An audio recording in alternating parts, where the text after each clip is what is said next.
So, paano nga ba natin i-set up ang ating payout account sa Facebook para tapos ka ng setup sa payout account?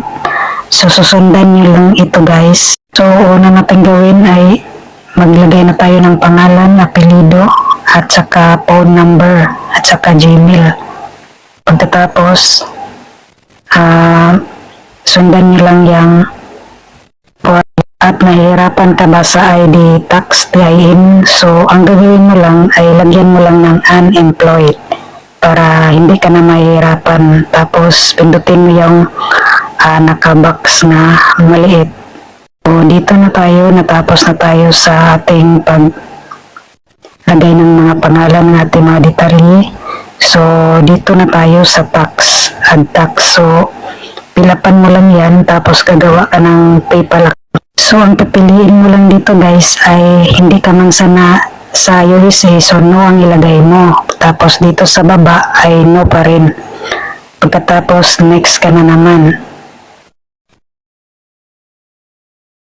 So, dahil na kompleto na yon, so pindutin nyo lang yung next para matuloy-tuloy ang ating pag-set up ng payout account.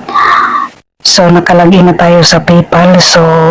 So dahil natapos na tayo guys, so proceed ka lang sa baba. Scroll down ka hanggang sa makikita mo ang review. I-review mo yung mga pangalan mo kung sakto ba at i-done mo na siya.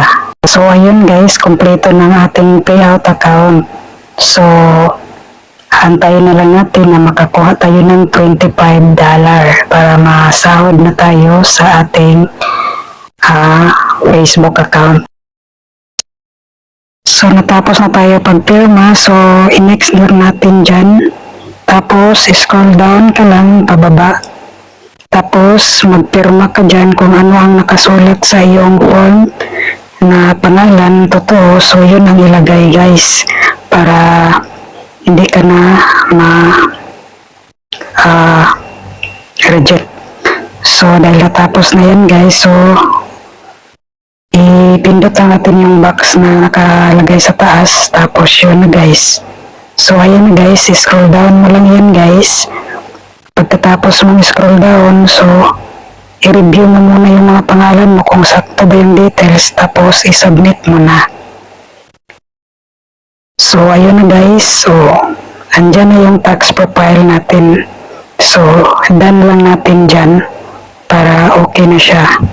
So, yun lang kasimple guys ang pag-add tax kung wala kang TIN number. So, thank you so much.